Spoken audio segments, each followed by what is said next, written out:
que outros serviços. Mas é uma forma de resolver o mesmo para todos, para evitar de perder o padrão do urbanismo.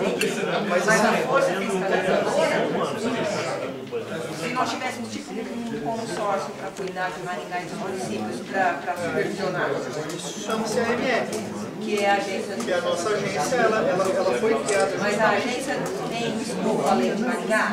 Exatamente. Pode? Então, na verdade, assim, o que a gente faz é fiscalização do serviço público. Então, foi previsto na lei... Boa noite a todos e a todas. Em nome do Fórum Nicho Cidadania, gostaria de agradecer a presença de todos, a disponibilidade de estar aqui numa quinta-feira à noite, para esse debate. Agradecer também a presença do Luiz, do Sind Bebidas, do Matheus, que é coordenador da Central de Valorização em Pinhais, e passar a palavra para o Luiz, para ele já começar a apresentação, o debate, que eu acho que é isso que interessa para nós aqui hoje.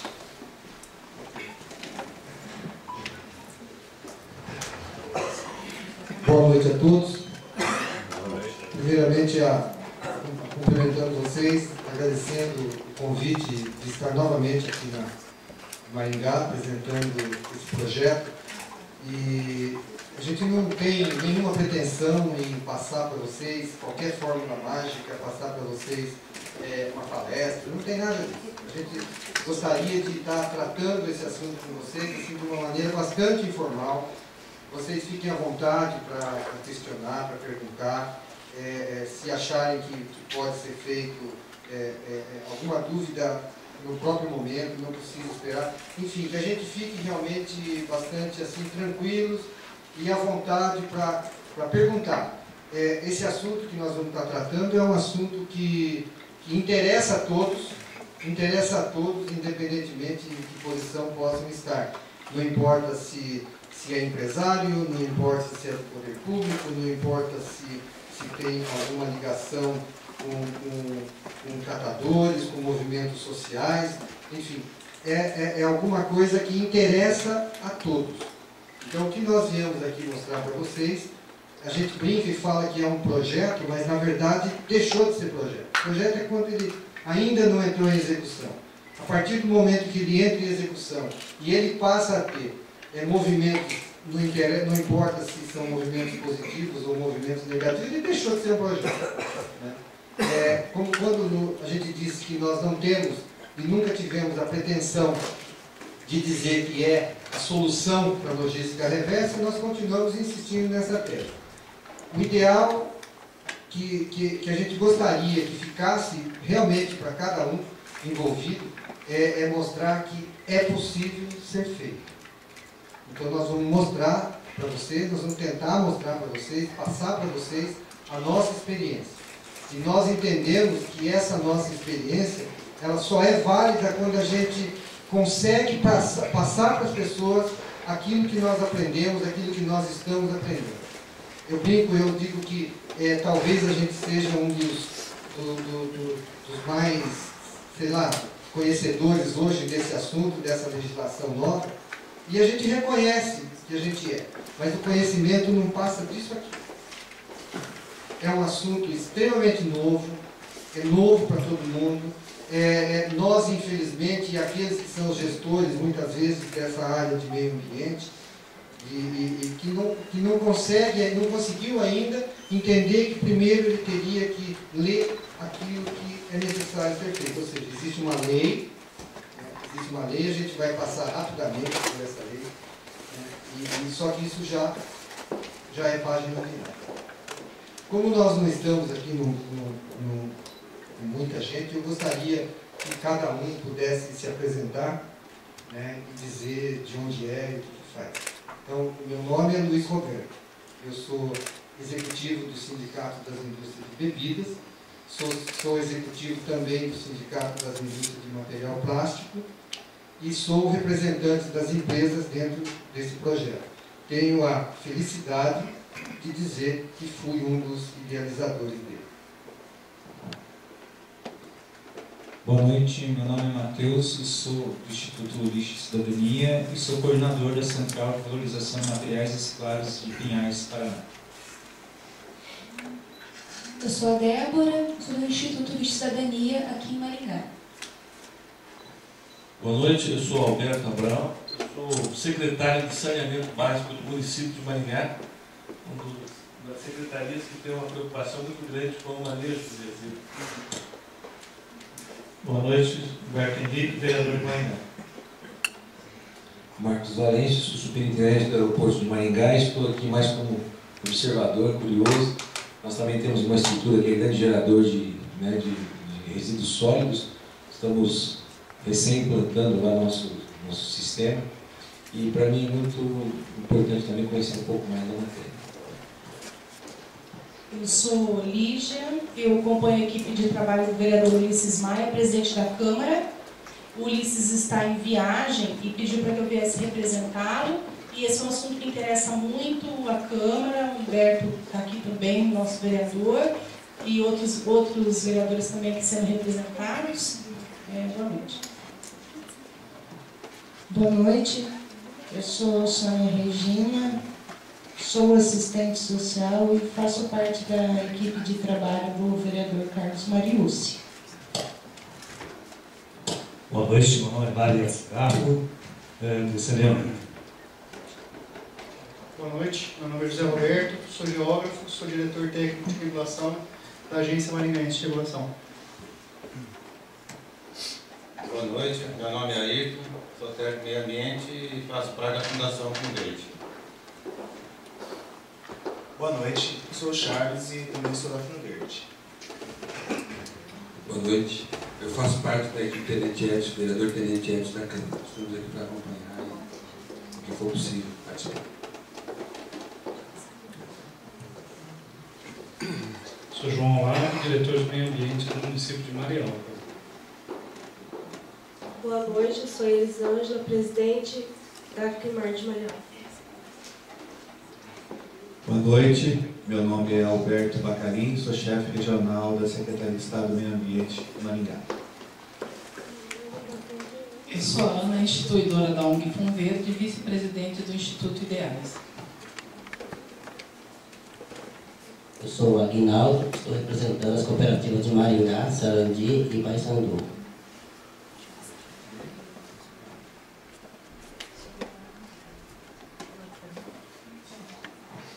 Sou Rosânia, sou do Sindicato das Indústrias Gráficas de Maringá. Eu sou a Gláucia, eu sou do Sindicato da Reparação Automotiva Sindirepa Maringá.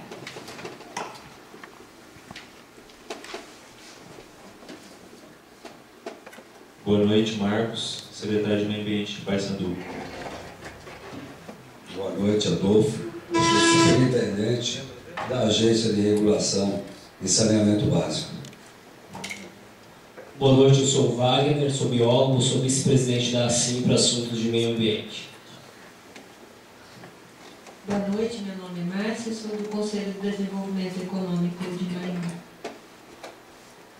Boa noite, meu nome é Ana Cristina, sou assistente social do Sindimetal Maringá. Boa noite, meu nome é Sandra, sou engenheira civil, sou do Sindicato dos Engenheiros do Estado do Paraná e atualmente estou no Conselho também, do Conselho Municipal do Meio Ambiente. Boa noite, meu nome é Eliane Policarpo, sou da cidade de Santo Inácio, sou secretária de Cultura e Turismo lá e idealizei o projeto Natal Iluminado, que é feito com garrafas PET, e também estou implantando um projeto de oficina de papel reciclado com bagaço de cana e outras fibras. Boa noite, meu nome é Eudes, sou ex-secretário de Meio Ambiente de Maringá, faço parte da equipe do vereador Carlos Mariucci.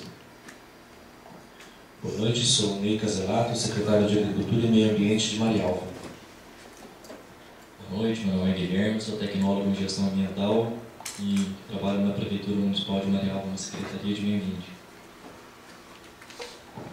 Ok, gente. Então vamos começar.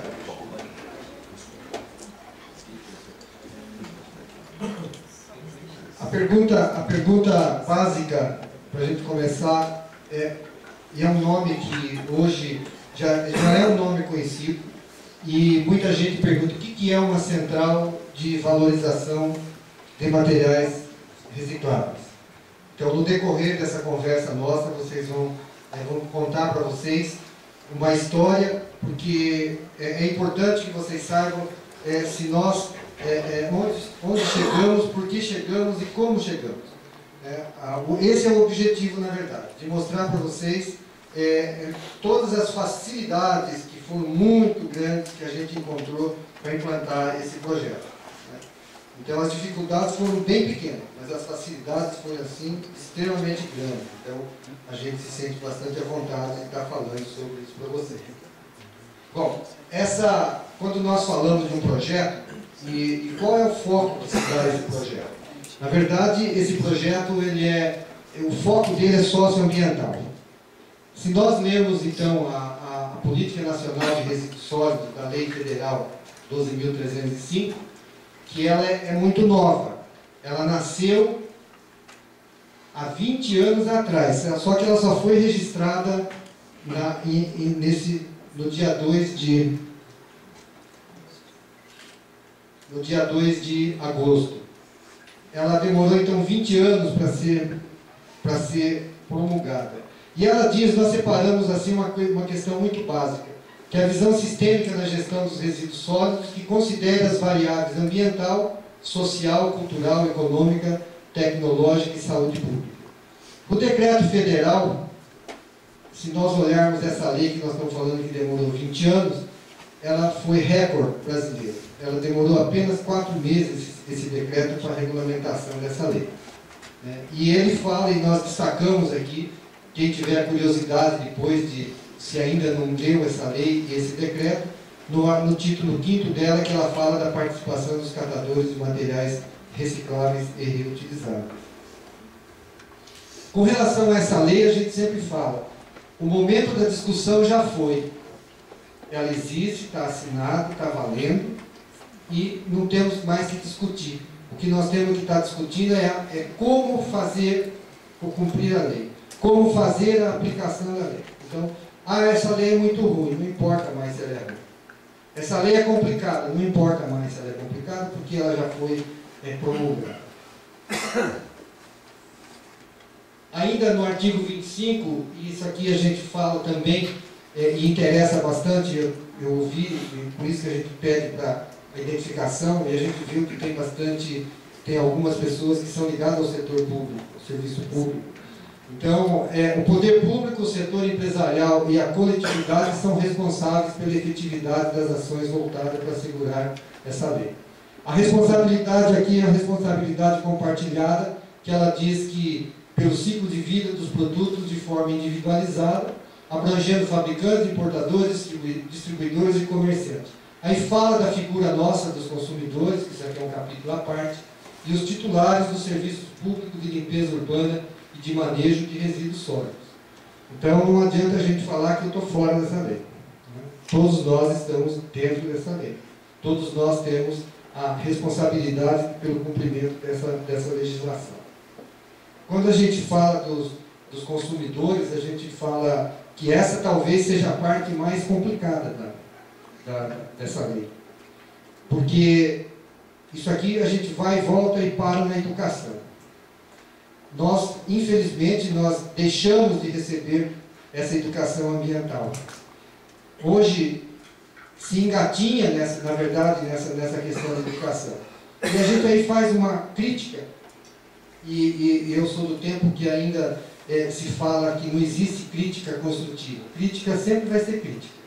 Ela, não importa o termo que se dê, não existe crítica construtiva. A crítica como crítica.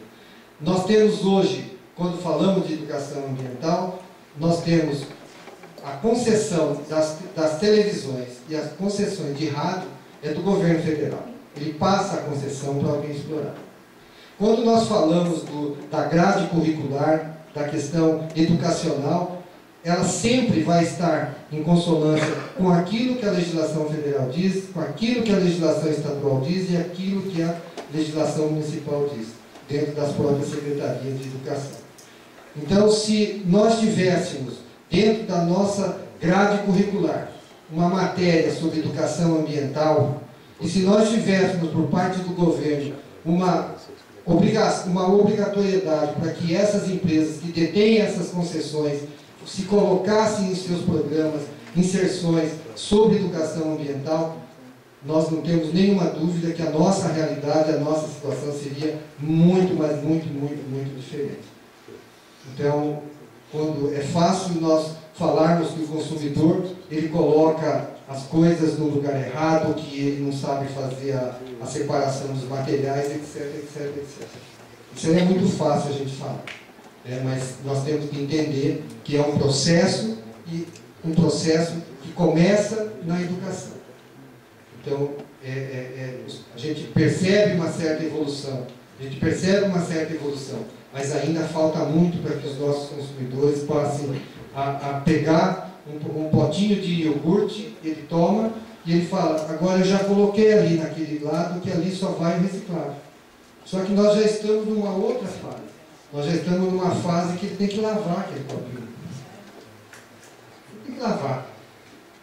Agora você fala, mas será que não é o suficiente? Não, não é o suficiente você separar e colocar no local adequado. É evidente que é muito melhor que você não fazer nada.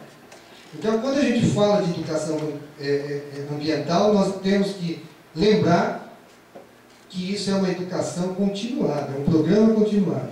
Nós moramos numa cidade, nós moramos em Curitiba, não somos de Curitiba, eu fui para lá há 17 anos, e eu me lembro muito bem das propagandas que se fazia, da própria educação ambiental naquela época, que era dentro do Parque Barigui, alguém pegava um pacotinho de papel e jogava e errava a lixeira, aí falava, esse não é de Curitiba. Esse foi um programa que deu resultado, que foi criando na população essa percepção da necessidade de se fazer a proteção do meio ambiente. Aí nós tínhamos e temos até hoje um programa chamado Câmbio Verde, que eles trocam verduras, hortaliças, eles trocam por material reciclável. Só que isso existe, mas ninguém mais comenta, ninguém mais faz propaganda. Então, a educação, ela começa e ela não pode terminar. São vários estágios. Nós começamos a aprender a ler, aprender a escrever e não paramos mais. Então, a educação ambiental passa muito por isso. Então, não estou aqui defendendo os consumidores, mas a gente tem que ser justo naquilo que a gente, nas responsabilidades de cada um. Falando ainda das responsabilidades, aqui cita-se os fabricantes, importadores, comerciantes, consumidores e titulares.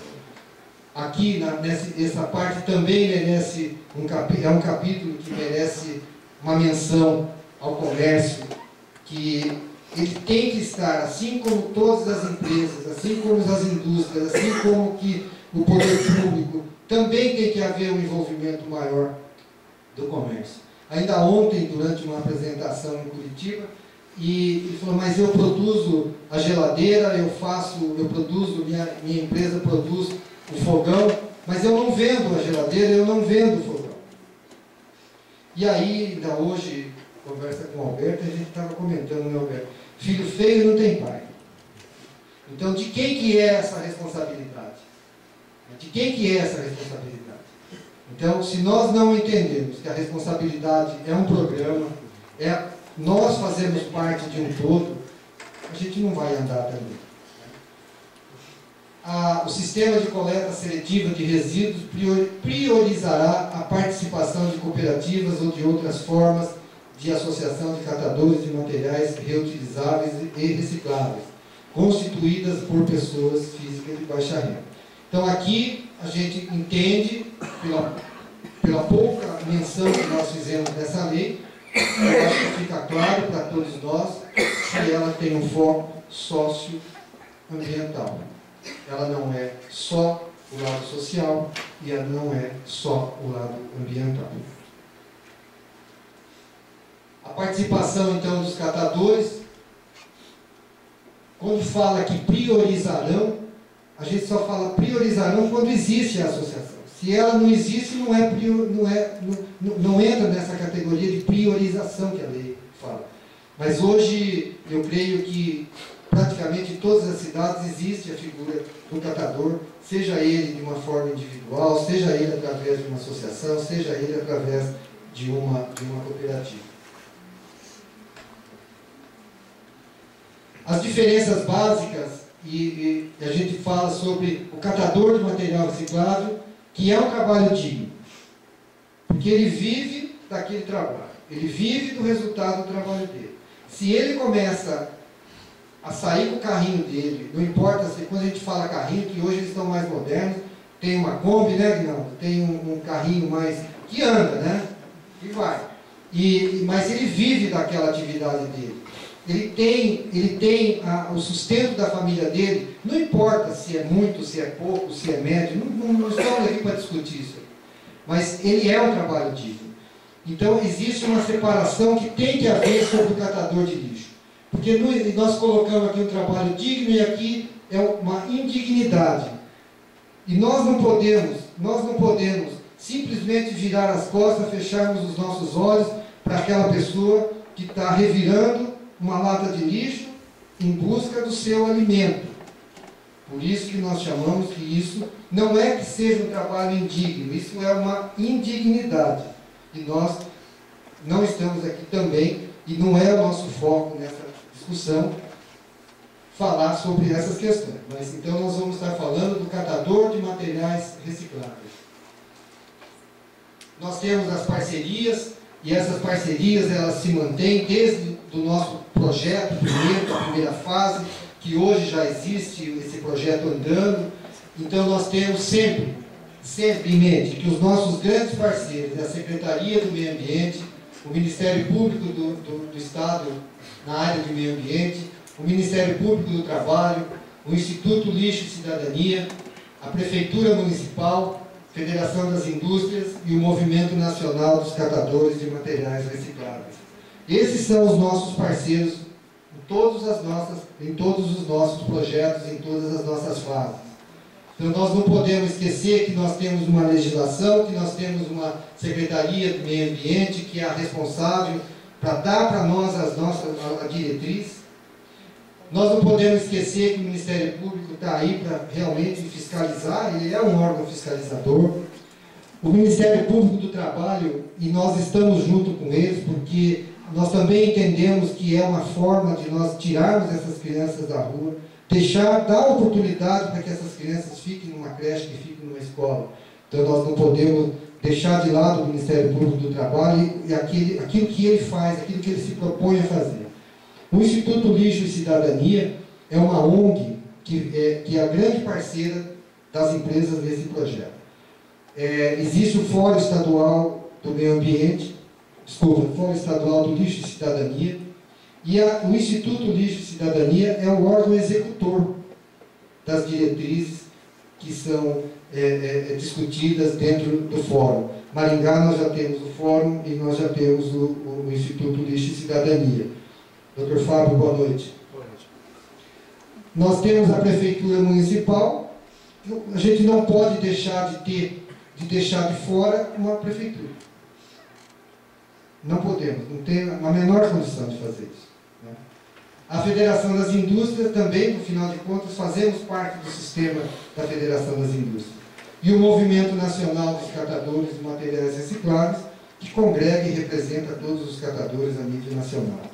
Então, esses são os nossos principais parceiros e são os atores principais desse projeto. Aqui então vocês vão ver a relação das empresas que estão participando dessa fase, que a gente está chamando de fase 2. 98% das empresas que vocês estiverem vendo aqui são empresas que já participam da fase 1 e que certamente vão participar das demais fases daquilo que está vindo pela frente. Então nós temos aqui algumas empresas que têm as plantas industriais dentro do estado do Paraná. Nós temos algumas empresas, então a partir daqui são empresas que apesar de elas não terem fábricas dentro do estado do Paraná, elas comercializam seus produtos dentro do estado do Paraná. Então nós temos a Nestlé, nós temos a Cocamar aqui da cidade de vocês, temos a BR Foods, a PepsiCo, a Danone e vamos embora por aí. Então a gente mostra para vocês que esses são os nossos parceiros. São empresas sérias, empresas que querem efetivamente, além de cumprir a legislação, fazer aquela parte social que as empresas têm a obrigação também de fazer. Nós temos aqui essas empresas, são empresas de refrigerantes, empresas de 4, 5, 6 funcionários, 10 empregados. Ela tem, e a característica interessante que ela tem, são empresas regionais, empresas com meia dúzia realmente de funcionários, de empresas familiares, e eles quiseram participar do projeto. Eles nem notificados, nada, não tiveram nenhum tipo de pressão, absolutamente nada. Eles simplesmente falaram, nós queremos participar desse projeto também, porque nós entendemos que nós temos a nossa obrigação.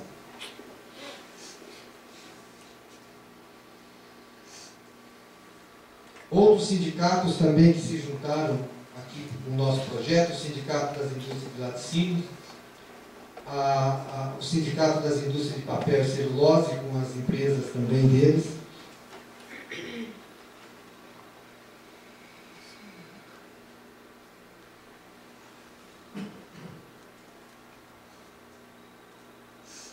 E aí a gente começa a contar para vocês a história, um pouco da história de como nasceu esse projeto. A gente chama de caminho das pedras, aquilo que nós tivemos que enfrentar durante muito tempo. Esse projeto começou, na verdade, há uns 3 anos atrás. E uma dificuldade muito grande que nós tivemos foi juntar essas empresas que são concorrentes entre si. Como que a gente conseguia colocar numa sala igual a essa aqui, empresas de diversos tamanhos, empresas com participação diferente dentro do mercado, empresas com tamanho e origem totalmente heterogêneas, empresas japonesas, empresas alemãs, empresas italianas, empresas nordestinas, empresas do sul, e empresas que concorrem e que dentro da competição comercial, imagina a briga que existe. Só que tinha um objetivo comum. Então, nós tivemos também essa dificuldade de juntar. Então, hoje, quando a gente acha que tem dificuldade de juntar as associações, de juntar as cooperativas, nós também tivemos dificuldade para juntar as empresas. Quando a gente discute, Alberto, com vocês, o poder público, e da necessidade de se implantar alguma coisa, nós também tivemos todas essas dificuldades. E estamos superando. O equilíbrio entre o social, o ambiental e a iniciativa privada, isso aqui é bastante complicado, porque você não pode nem levar muito pelo social, nem muito pelo ambiental, nem muito pelos interesses da iniciativa privada. Se você radicalizar em alguns desses 3 itens, você coloca em risco o projeto, você coloca em risco todo o objetivo. Isso aqui é a gente olhar e ser visto pelos órgãos públicos como parceiros, e não como fiscais ou poluidores, enfim, né, Bacarinho? A gente tem que estar junto, não tem? Né? Então, fica mais fácil essa relação. Fica mais fácil essa relação. Então, nós não podemos olhar para a Secretaria do Meio Ambiente ou olhar para o Ministério Público e achar que eles só querem ferrar a gente. E eles não podem olhar também para a gente e olhar e falar, não, esses aí só querem ganhar dinheiro. Estão poluindo, estão fazendo isso e aquilo, só querem ganhar dinheiro. Então a gente tem que ter esse equilíbrio quando a gente for avaliar e for conversar sobre esses assuntos. E, evidentemente, a gente acaba construindo o que nós chamamos de uma ponte para uma confiança recíproca. Nós temos, e tínhamos e temos ainda a pressão, que a gente chama dos holofotes de pressão, que são então os órgãos fiscalizadores. São os nossos acionistas, os donos das empresas, que querem ver resultado, não querem ver o nome da empresa, a empresa sendo autuada, a empresa sendo fiscalizada e fazendo coisas erradas.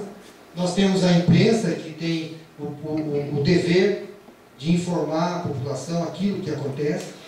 Então, ninguém também quer ficar refém de uma notícia ruim. Todo mundo quer ser notícia boa, ninguém quer ser notícia ruim. E o consumidor, apesar de um movimento ainda um pouco lento do consumidor, mas hoje o consumidor ele tem uma outra visão, começa a ter uma outra visão de produto.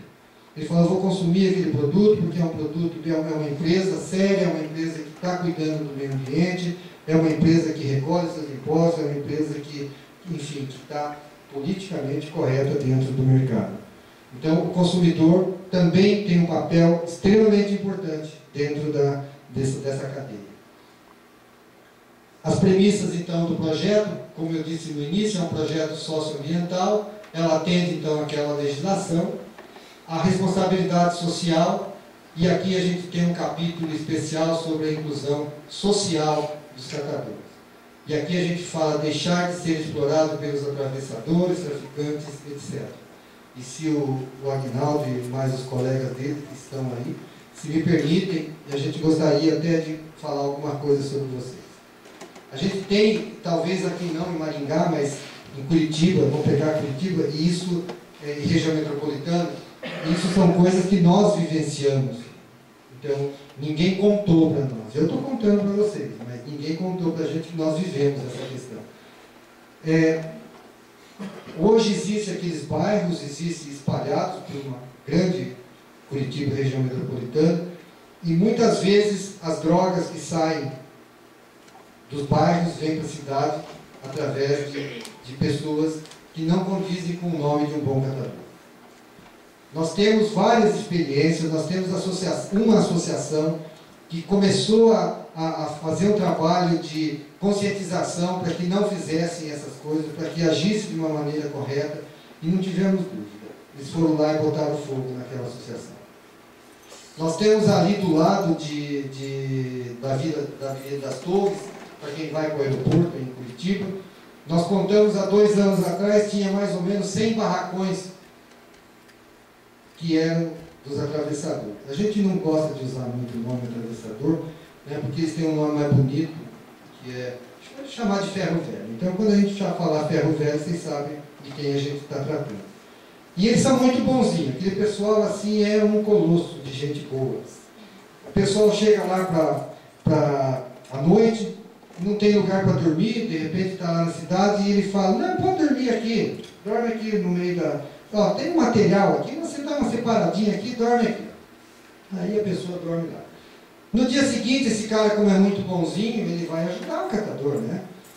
Então ele ajuda, ele pega, dá um café com leite, um copo de café com leite, um pão com manteiga. E aí o cara fala, mas eu não tenho carrinho. Não, mas eu tenho carrinho para você, pode. O cara é bonzinho. O cara é uma mãe, na verdade. E aí sai aquele catador no começo da manhã e tem que voltar no final do dia. Aquele carrinho que a gente encontra, cheio de coisas, né? Alguém sabe mais ou menos quanto pesa aquilo? O Aguinaldo não pode dizer. Sabe, Alberto, quanto pesa aquilo lá? Eu imagino, mas pelo esforço... Vamos ver, quem dá um chute? 200 quilos. Quanto? 200 quilos. Né? Chega a pesar 300 quilos aquele lá.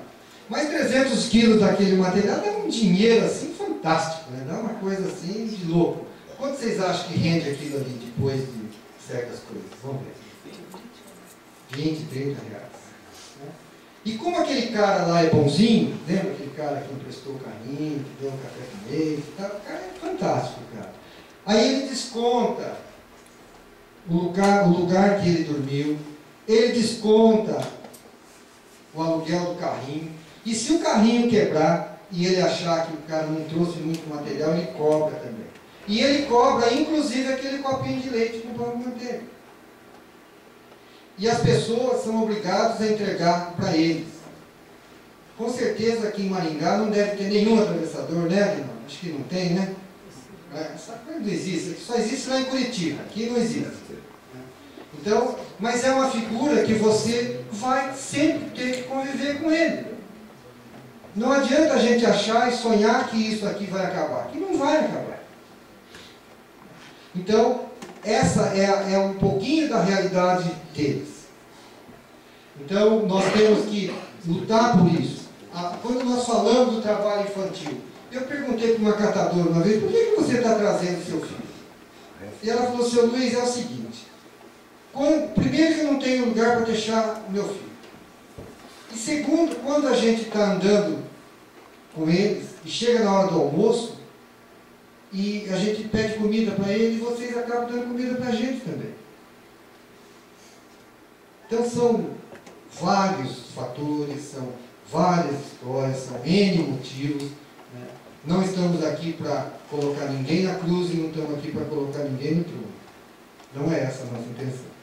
A gente está contando algumas coisas para vocês e a gente vai ter ainda a oportunidade de falar mais algumas coisas para vocês, que é um mundo que, de repente, vocês não conhecem muito. Mas é um mundo que existe.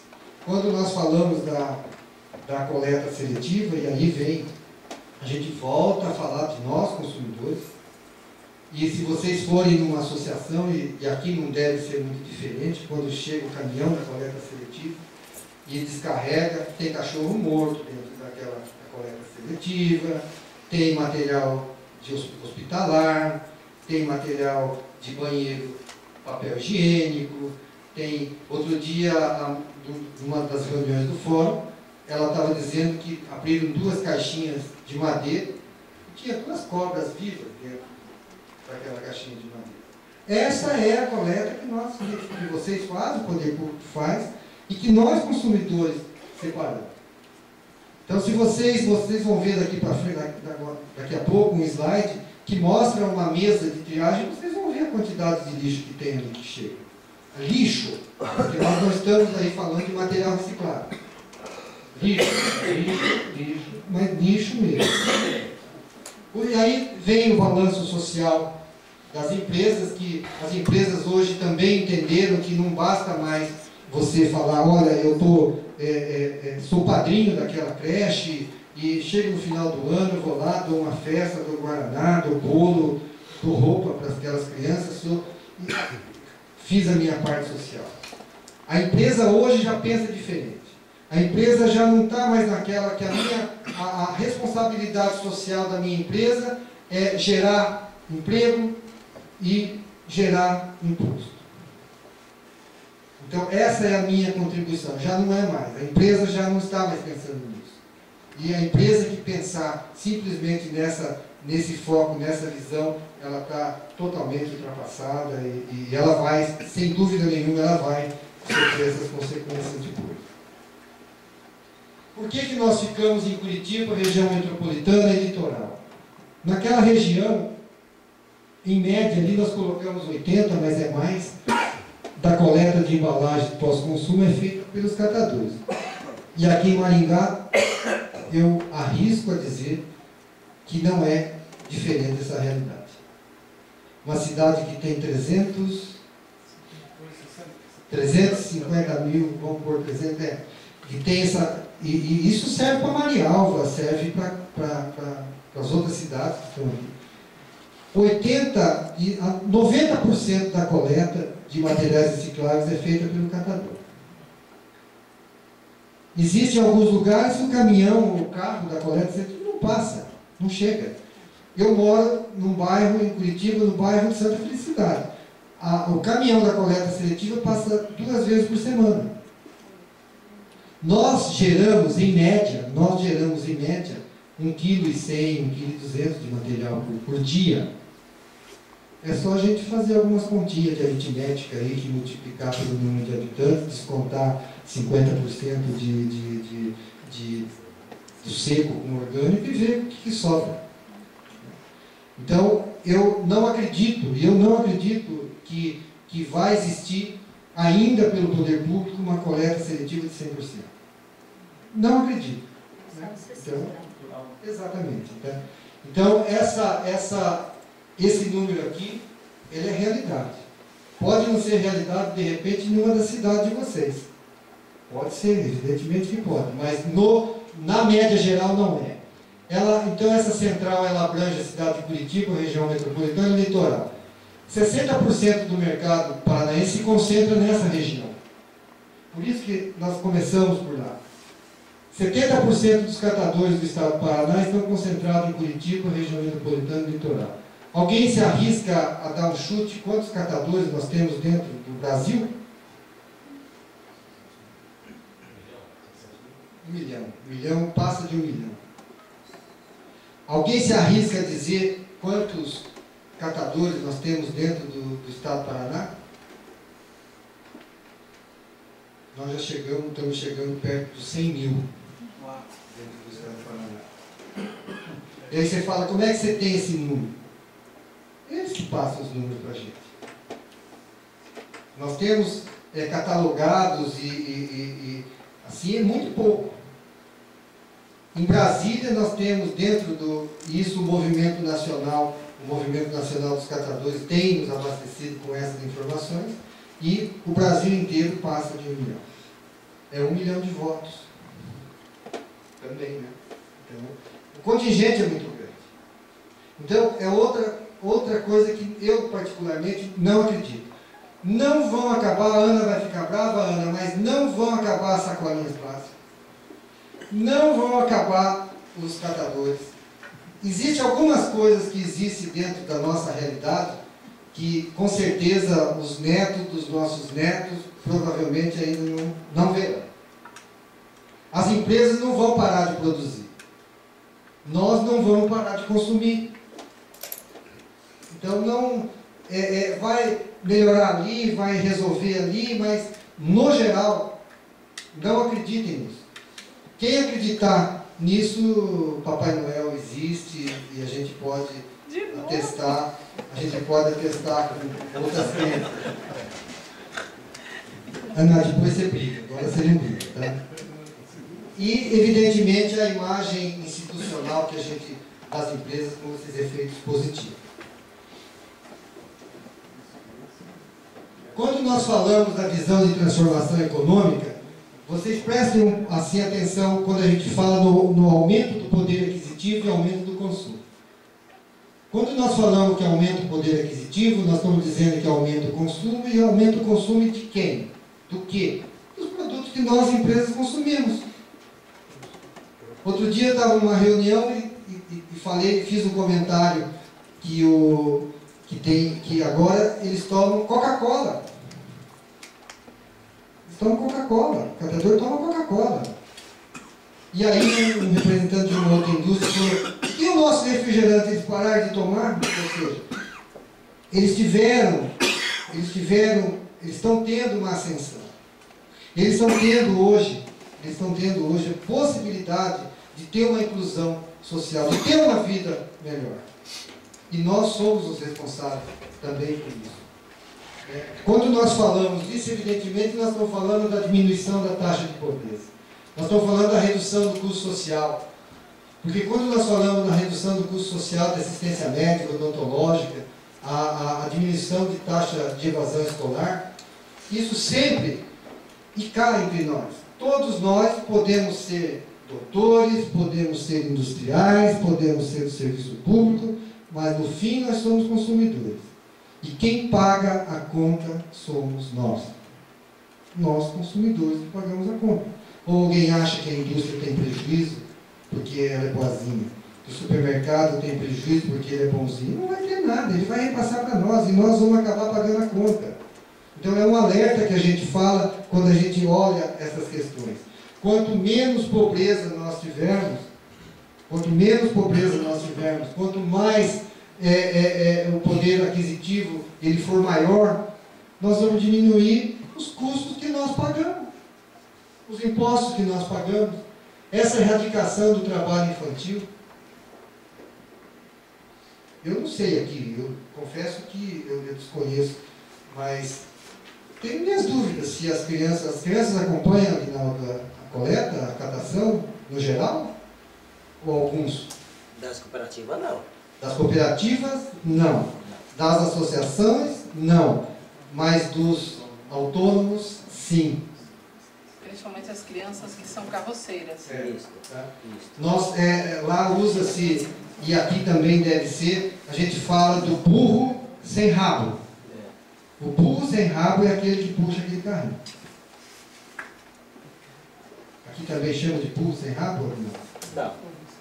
Então lá é entre eles falam para eles, Luiz, aqui lá é um burro sem rabo, que é aquele que está puxando aquele carrinho de 200, 300 quilos que nós falamos agora.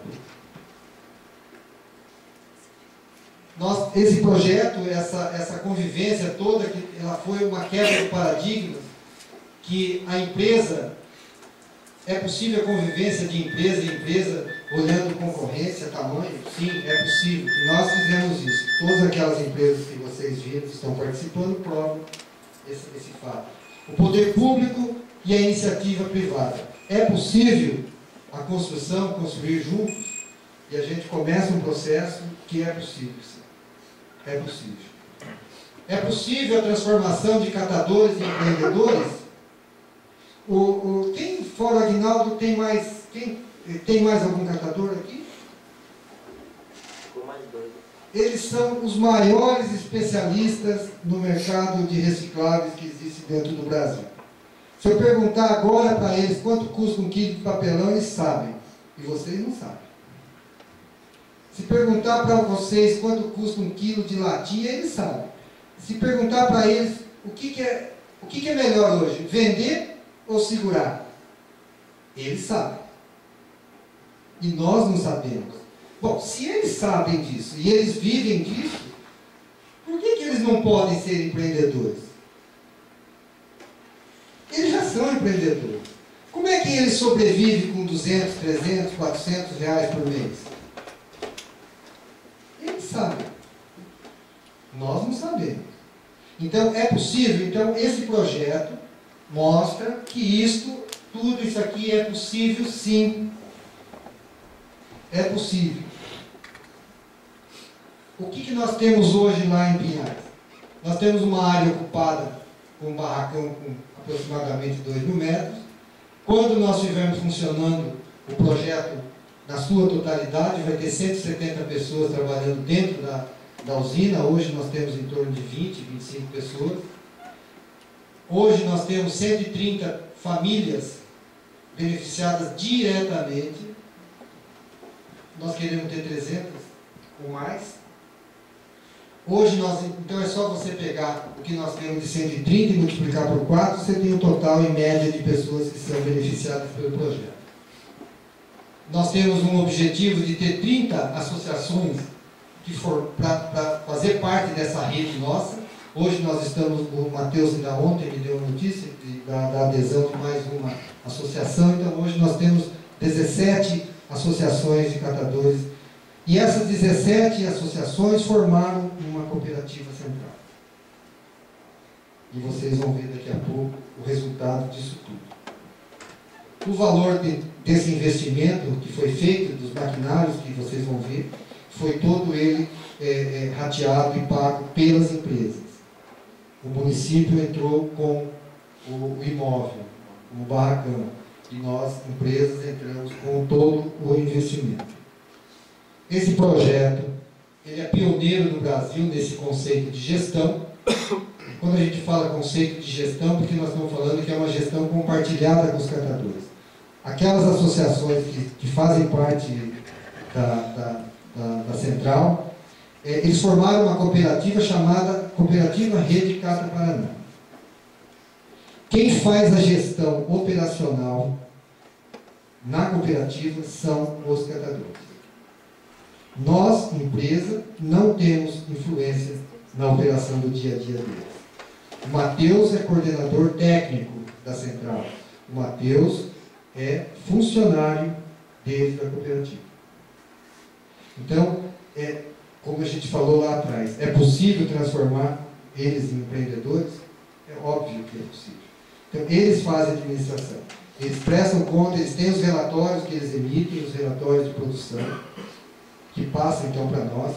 Nós temos um acordo, né, com a própria Secretaria do Meio Ambiente e com o Ministério Público do Meio Ambiente. Nós somos auditados pelo Ministério Público e nós passamos para eles as informações mensais daquilo que ocorre dentro da cooperativa. Então, o objetivo nosso, mais uma vez, é termos mais de 30 associações dentro dessa rede Cata Paraná.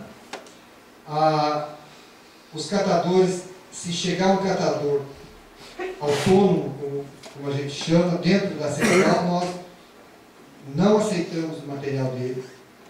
recomendamos e orientamos para que eles procurem as associações mais próximas da casa deles. Por quê? Porque nós queremos fortalecer o associativismo. Esse é o objetivo.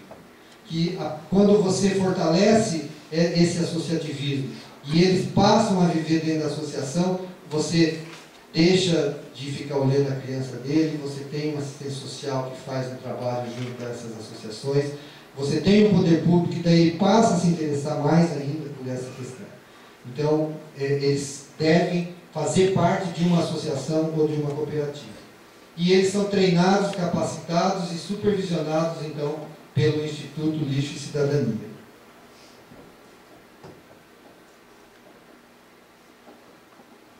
A comercialização em rede, então isso aqui vocês vão ver, isso aqui no slide seguinte tem um gráfico que mostra. Então essa coleta é realizada por carrinheiros, carroceiros e a coleta seletiva do município. Eles fazem uma pré-triagem dentro das associações deles, e aí eles encaminham aquele material para a central. Quando a gente fala em encaminha o material para a central, hoje nós estamos, 90% nós estamos fazendo a coleta dentro das associações. Só que daqui a pouco eles vão levar, com os veículos próprios deles, vão levar esse material para nós. Nós temos um projeto que está correndo em paralelo e com certeza a gente vai estar equipando pelo menos em torno de umas 20 associações, e a gente vai ter uma logística mais rápida, mais racional para buscar então, o material deles.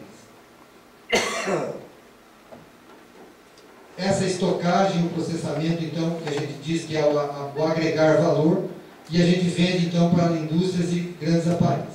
E aqui, então, a gente começa a contar para vocês o que é agregar valor, que a gente fala. Vocês vão ver os equipamentos lá para frente. A indústria do papel e do papelão, ela recebe o papelão com carga fechada e com fardos acima de 500 quilos. E as associações não tem como eles terem esses equipamentos. Então, quando eles pegam e levam aquele material para dentro da central, nós desenfardamos e aí fazemos, então, o fardo dentro da especificação que a indústria quer.